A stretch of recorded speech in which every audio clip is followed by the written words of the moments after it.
తాకట్టులో ఉన్న బంగారాన్ని విడిపించి ఆ రోజు ఆన్లైన్ రేటుకే మేము కొంటాం. Sharma gold company. నమస్తే, వెల్కమ్ టు సుమన్ టీవీ. నేను మీ సుమన్ టీవీ ఉషా. నూతన సంవత్సరానికి సంబంధించి 2025 కనుక చూసుకుంటే 12 రాశుల వరకు అసలు ఏ విధంగా ఉండబోతుంది, ప్రత్యేకించి మా రాశివారు ఏ విషయాల్లో జాగ్రత్తలు వహించాలి అండ్ దాంతోపాటు వ్యాపారాల్లో, పెట్టుబడులు, ఆరోగ్యరీత్యా, వివాహరీత్యా, సంతానరీత్యా ఎటువంటి జాగ్రత్తలు తీసుకొని అడుగుతూ ఉంటుంటారు. మరి ఈ నూతన సంవత్సరంలో ఏ రాశి వారికి ఎలా ఉండబోతుంది, ఒక్కొక్క రాశి వారు ఏ విషయాల్లో జాగ్రత్తలు వహించాలో మనతో పాటు ఉమా దేవరకొండ గారు ఉన్నారు. ఆయన అడిగి తెలుసుకుందాం. నమస్తే అండి. నమస్తే అమ్మా. సింహరాశి వారికి నూతన సంవత్సరంలో ఏ విధంగా ఉండబోతుంది అంటారు? 2025 అంటేనే ప్రతి ఒక్కరికి కొత్త సంవత్సరం వస్తుంది అంటే కొత్త కొత్త ప్లాన్స్ ఉంటూ ఉంటాయి. ఇన్వెస్ట్మెంట్ అయి ఉండొచ్చు, కొంతమంది వివాహానికి సంబంధించి ఈ సంవత్సరంలో చేసుకుందాం అనుకునే వాళ్ళు కావచ్చు, లేదు అంటే సంతానానికి సంబంధించి ఎప్పటి నుంచో ప్రయత్నిస్తూ ఉంటుంటారు. కొంతమందికి సంతానం కలగదు, కలిగిన కొంతమందికి ఇష్యూస్ ఉంటూ ఉంటాయి. అలా ఎవరికైనా సరే ఆరోగ్యరీత్యా మనం చూసుకున్నా ఈ సంవత్సరం ఏ విధంగా ఉండబోతుంది అంటారు? సింహరాశి వాళ్ళకి పాపం వాళ్ళని చూస్తే జాలేస్తుందండి. మొన్న సంవత్సరం వాళ్ళకి చాలా ఇబ్బంది పడేటువంటి అన్ని రాశుల్లో కంపేర్ చేస్తే సింహరాశికి చాలా ఇబ్బంది పెట్టేటువంటి సమయం నడిచింది ఆల్రెడీ. ఇప్పటిదాకా చాలా ఇబ్బందులు పడి ఉన్నారు వాళ్ళు. అప్పుల బాధలు అయితేనేమి, ఇంట్లో సమస్యలు అయితేనేమి, వివాహం విషయంలో, వివాహం చేసుకున్న తర్వాత వచ్చేటువంటి ఇబ్బందులు అయితేనేమి, అన్ని విషయాల్లోనూ చాలా ఇబ్బంది పడి ఉన్నారు. అయితే 2025 విశ్వావసునామ సంవత్సరం ప్రారంభం అయిన తర్వాత వీళ్ళకి అష్టమ శని ప్రారంభం అవుతోంది. అంటే మీరు చూసారా, ఇందాక నేను రాశిలో అష్టమ శని గురించి ఇప్పటిదాకా వీళ్ళు పడినటువంటి ఇబ్బందులన్నీ చెప్పుకుంటూ వచ్చాను. ఇప్పుడు ఈ అష్టమ శని ప్రభావము సింహరాశికి షిఫ్ట్ అయింది. సో వీళ్ళు ఇక్కడి నుంచి ఏముంటాయి మీరే చెప్పొచ్చు. ఇందాక నేను చెప్పిన దాన్ని బట్టి వాహన ప్రమాదాలు, తర్వాత ఏంటంటే ఆకస్మికంగా జరిగేటువంటి ఇబ్బందులు, చాలా జాగ్రత్తగా ఉండాలి. ఆరోగ్య సమస్యల విషయంలో చాలా జాగ్రత్తగా ఉండాలి. అష్టమ స్థానం అంటే అందులోనూ వీళ్ళకి ఈ అక్టోబర్ దాకా మాత్రము కొంచెం ఇబ్బందికరంగానే ఉంటుంది.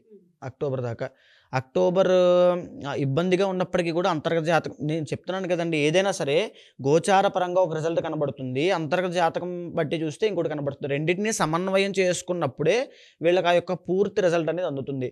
అక్టోబర్ దాకా కొంచెం పర్వాలేదు అనే విధంగా ఉన్నా సరే, అక్టోబర్ దాటిన తర్వాత ఎప్పుడైతే గురుడు కర్కాటకంలోకి వస్తాడో ఆ దాటిన తర్వాత వీళ్ళకి విపరీతమైన ఖర్చులు. సింహరాశి వాళ్ళు వివాహం కోసం ప్రయత్నం చేస్తుంటే ఎండ్ ఆఫ్ ది ఇయర్ వచ్చేటప్పటికి వివాహం అయిపోతుంది. తప్పకుండా వివాహ యోగం కనబడుతోంది, సంతాన యోగం కనబడుతోంది, తర్వాత గృహయోగం కనబడుతోంది. ఇవన్నీ చాలా బాగున్నాయి, కానీ ఎండ్ ఆఫ్ ది ఇయర్లో ఉంటాయి. అక్టోబర్ దాటిన తర్వాత ఉంటాయి. అక్టోబర్ దాటిన ఖర్చులు తగ్గించుకోవాలి. వచ్చింది కదా అని చెప్పి విపరీతంగా ఖర్చు పెడితే అక్టోబర్ తర్వాత విపరీతంగా ఇబ్బంది పడతారు. వాళ్ళని వీళ్ళని అడగాల్సిన పరిస్థితి వస్తుంది, అప్పులు చేయాల్సిన పరిస్థితి వస్తుంది, లోన్స్ పెట్టాల్సిన పరిస్థితి వస్తుంది. ఇవన్నీ కూడా స్టార్ట్ అవుతాయి. ఎప్పటి నుంచి అష్టమ శని ప్రారంభమైన దగ్గర నుంచి ఆర్థిక ఇబ్బందులు ఇవన్నీ కూడా స్టార్ట్ అవుతాయి ఇప్పుడు. సో దీని అంత తేలిగ్గా తీసుకోకూడదు. ఇప్పుడు కనుక జాగ్రత్తగా ఉండగలిగితే రాబోయే రోజుల్లో చాలా బెటర్ రిజల్ట్స్ అనేవి ఉంటాయి. అక్టోబర్ తర్వాత మాత్రమే ఇబ్బందులు. అక్టోబర్ లోపు కొంచెం పర్వాలేదు. మీ యొక్క జాతకం బట్టి మీ యొక్క ఏ వింశోత్తరి అంతర్దశ నడుస్తుందో చూసుకుని దానికి ఎవరైతే మిమ్మల్ని రూల్ చేస్తున్నారో, కంట్రోల్ చేస్తున్నారో చూసుకుని ఆ అధిదైవానికి, ఆధిపత్య దైవానికి మీరు స్తోత్రం చేసినా, ప్రతినిత్యము జపం చేసినా, లేకపోతే దర్శనం చేసుకున్నా మీకు చాలా బెటర్గా ఉంటుంది. గోచార పరంగా మీకున్నటువంటి జాతక రీత్యా సింహరాశి వాళ్ళు తిరుపతి వెళ్ళండి. తిరుపతి దర్శనం చేసుకోవాలి. తిరుపతి వెంకటేశ్వర స్వామి దర్శనము మార్చి తర్వాత ఏప్రిల్లో కానీ మేలో కానీ దర్శనం చేసుకుంటే చాలా అమోఘమైనటువంటి అద్భుతమైన రిజల్ట్స్ అనేవి కనబడతాయి వీళ్ళకి, సింహరాశి వాళ్ళకి. అదేవిధంగా ఇప్పటిదాకా చాలామంది లవ్ ప్రాబ్లమ్స్ అండి. ఈ విషయం మీరు అడగలేదు, కానీ ఎందుకంటే నా దగ్గరికి వచ్చేవాళ్ళు చాలామంది నా లవ్ సెట్ అవుతుందా, కుదురుతుందా, కుదరదా, ఆ అమ్మాయి ఒప్పుకుంటుందా, ఎప్పుడు ప్రపోజ్ చేయాలి కూడా అడుగుతారండి. దానికి కూడా ముహూర్తం అడుగుతారు. సింహరాశి వాళ్ళు మార్చి తర్వాత ఏప్రిల్, మే, జూన్, జూలై, ఆగస్ట్, సెప్టెంబర్ ఈలోపు మీ లవ్ విషయంలో అన్ని సత్సంబంధాలే. ఇక్కడ దాకా డైలమాలో ఉన్నటువంటి మీ రిలేషన్షిప్ ఇక్కడి నుంచి ఒక ట్రాక్ ఎక్కుతుంది. లవ్ ప్రాబ్లమ్స్ అన్నీ సాల్వ్ అవ్వబోతున్నాయి మార్చి తర్వాత. అదేవిధంగా లవ్వే కాదండి, పెళ్లి చేసుకున్న తర్వాత ఒకవేళ జాతకంలో కుజదోషము, కాలసర్పదోషము, లేకపోతే కళత్రభావాలు నప్పకపోవడము, ఇలాంటి చాలా సమస్యలు ఉన్నప్పటికీ కూడా పెళ్లి చేసుకునే ముందు తెలుసో తెలియకో చాలామంది చేసేసుకుంటారు. చూసుకోలేకో చాలామంది చేసుకుంటారు. వాళ్ళకి చాలా ప్రాబ్లమ్స్ వస్తాయి. ఒకవేళ ఒక జాతకానికి కుజదోషం ఉంది అనుకోండి, ఇంకో జాతకానికి కూడా ఉండాలి, లేకపోతే రెండింటికి ఉండకూడదు. ఎప్పుడైతే ఒకదానికి ఉండి ఇంకొకటి లేదో ఇద్దరికీ ఇబ్బందులు వస్తాయి. అష్టమ స్థానంలో కుజుంటే ప్రాణానికి ప్రమాదము. అలాగే కాలసర్పదోషం ఉంది అనుకోండి, 12 రకాల కాలసర్పదోషాల్లో ఏ రకమైన కాలసర్పదోషము ఫర్ సపోజ్ మహాపద్మానామ కాలసర్పదోషం ఎఫెక్ట్ అయిందనుకోండి, ఆడవాళ్ళకి ఉందనుకోండి, అంటే భర్త భరించలేడు ఇంకా, అంటే ఆమె యొక్క ప్రవర్తన అంత తీవ్ర స్థాయికి వెళ్ళిపోతుంది. మొండితనము, పట్టుదల, ఇవన్నీ ఇలా కాలసర్పదోషము కుజదోషం వల్ల ఇబ్బంది పడుతూ పెళ్లి చేసుకున్న ఉన్నటువంటి సింహరాశి వాళ్ళు, భార్య అయినా భర్త అయినా సరే, వాళ్ళకి 2025 ఏప్రిల్ తరువాత నుంచి అన్నీ కూడా శుభ పరిణామాలు రాబోతున్నాయి. కొంచెం కలిసి ఉండేటువంటి పరిస్థితులు కనబడతాయి. తరువాత ఏప్రిల్ దగ్గర నుంచి అక్టోబర్ దాకా ఆర్థికంగా కూడా ప్రమోషన్స్ ఉంటాయి. అంటే మీకు గ్రోత్ పెరుగుతుంది, అన్ని విషయాల్లో బాగుంటుంది. అక్టోబర్ తర్వాత విపరీతంగా వచ్చింది కదా అని ఖర్చు పెట్టేస్తుంటారు. అంటే మనకి ఇక్కడ గ్రహ ప్రభావము ఎలా ఖర్చు అయిపోతాయండి, ఎందుకండి మాకు నష్టం కలుగుతుంది అని అంటే, ఆ యొక్క ప్రభావము గ్రహాల దగ్గర నుంచి ఆ ఎనర్జీస్ మన శరీరం మీద అలా పడతాయి. పడినప్పుడు మన ఆలోచనలు, మన థాట్స్, మనం తీసుకునే నిర్ణయాలు, మన పరిస్థితులు ప్రతిదీ కూడా దానికి అనుగుణంగానే రియాక్ట్ అవుతాం. అలా రియాక్ట్ అవ్వకుండా మనకి పాజిటివ్గా ఉండాలంటే దానికి యాంటీ ఫోర్స్ అనేది చేయాలి.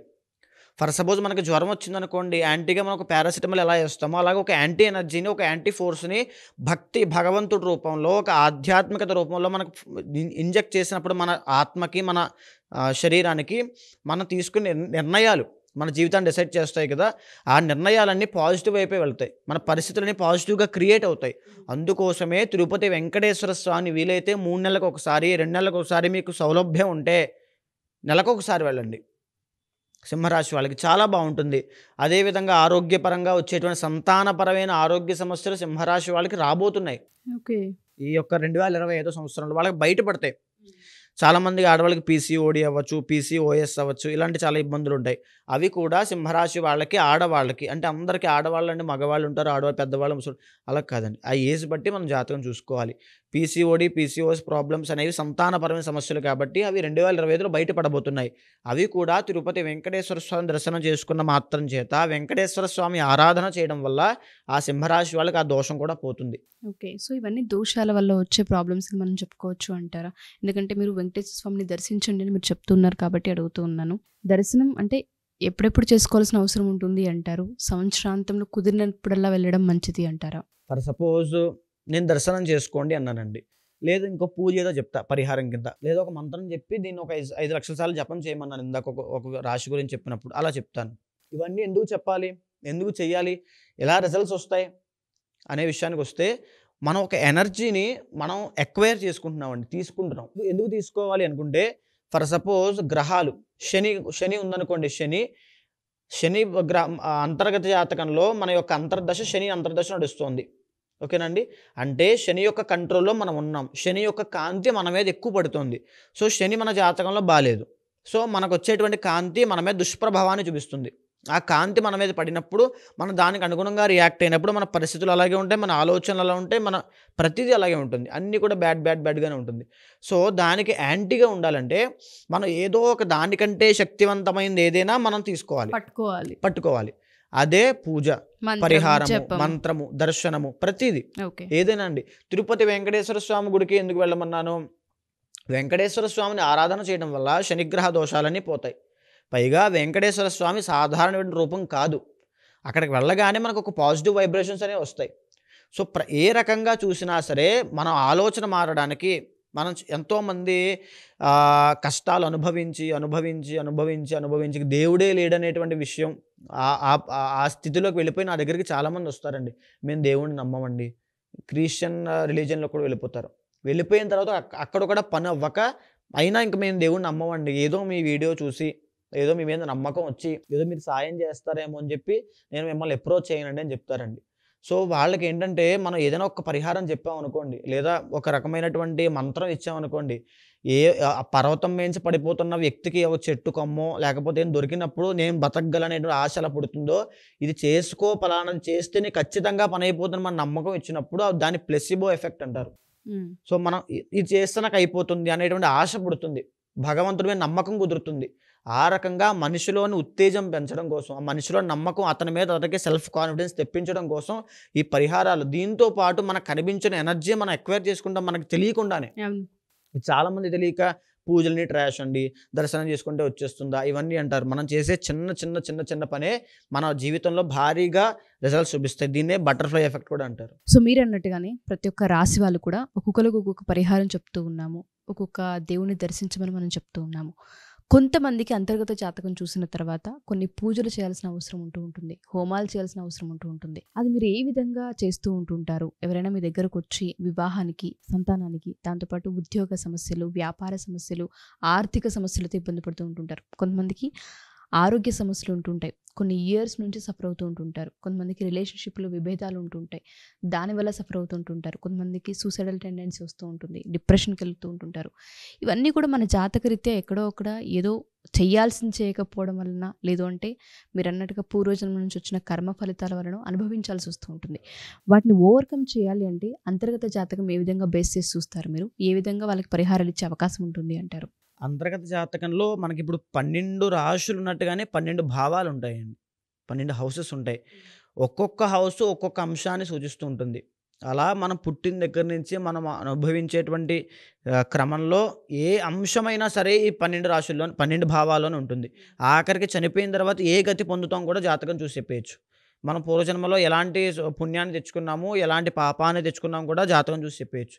అంటే మొత్తం ప్రతీదీ కూడా జాతకంలో అవైలబుల్గా ఉంటుంది మనకి. మనం చూసేటువంటి మనకు తెలియాలి తప్ప ప్రతీదీ ఉంటుంది. అయితే ముందుగా ఆరోగ్య సమస్యలను లగ్నం నుంచి మనం డిసైడ్ చేయొచ్చండి.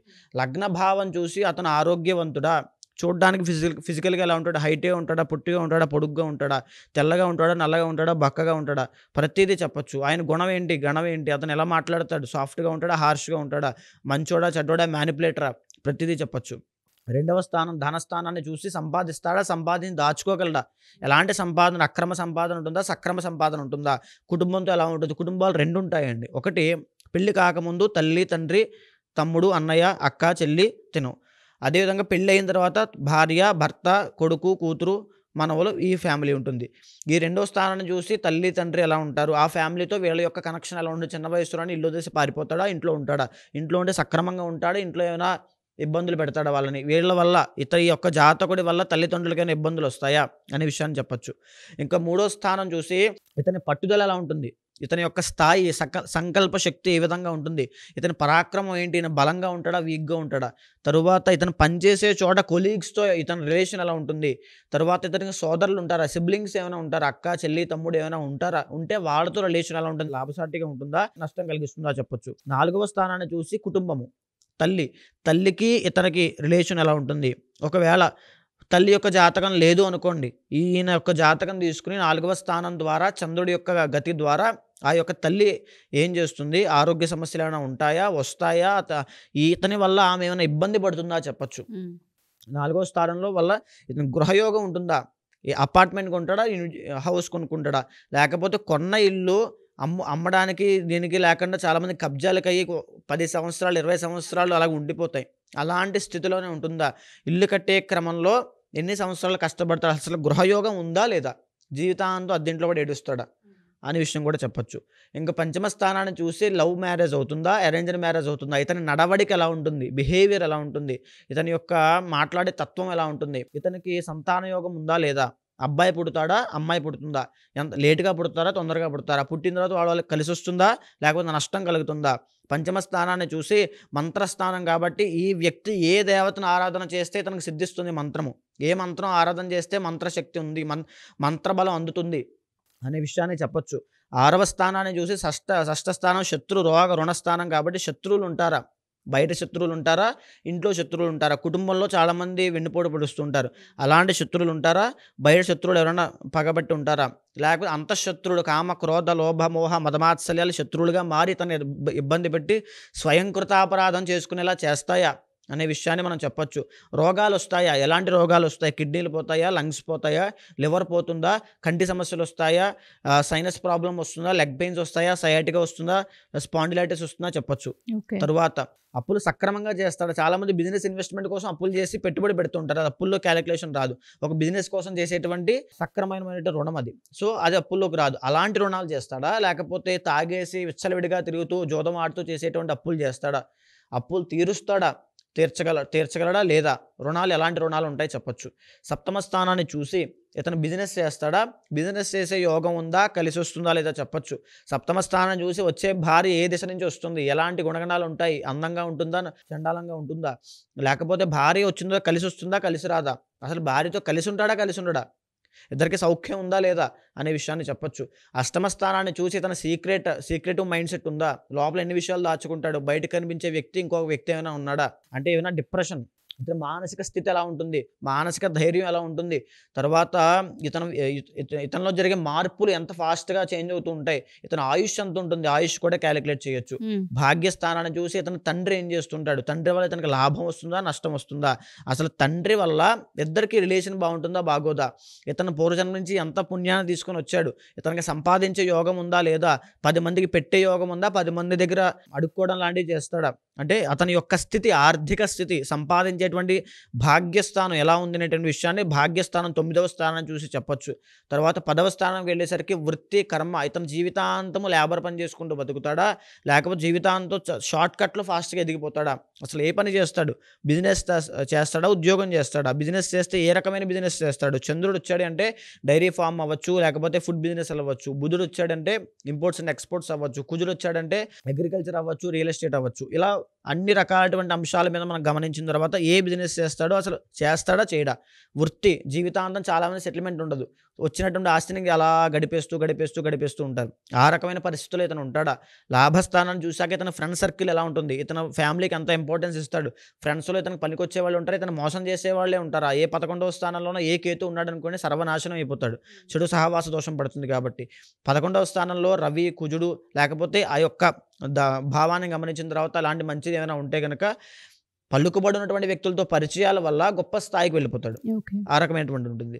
ఇంకా 12వ స్థానం చూసిన తర్వాత ఇతనికి దీర్ఘకాలిక ఆరోగ్య సమస్యలు ఏమైనా ఉంటాయా, లేకపోతే దేశం దాటి బయటకు వెళ్ళి విదేశీ యోగం ఏమైనా ఉందా, లేకపోతే 12వ స్థానం తర్వాత ఖర్చు ఎలా పడతాడు, లగ్జరీ కోసం ఖర్చు పెడతాడా, దేనికోసం ఖర్చు పెడతాడు, నిద్ర ఎలా పోతాడు, ప్రశాంతమైన నిద్ర ఉంటుందా, ఉండదా, ఇతను సుఖాన్ని జీవితంలో సుఖాన్ని అనుభవించడా, చనిపోయిన తర్వాత మోక్షానికి వెళ్తాడా, మరి నరకానికి పోతాడా, ఏ జన్మ ఎత్తుతాడు అనే విషయాన్ని కూడా ప్రతిదీ డీప్ అనలైజ్ చేసి మనం చెప్పొచ్చు.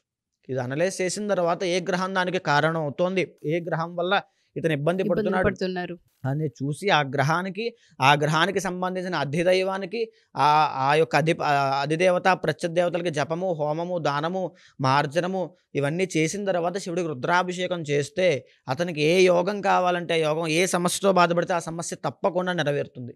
సో 12 స్థానాలు మనం చూసి వాళ్ళకి ఏ విధంగా ఉంటుందని చెప్పే అవకాశం మన దగ్గర ఉంటుంది.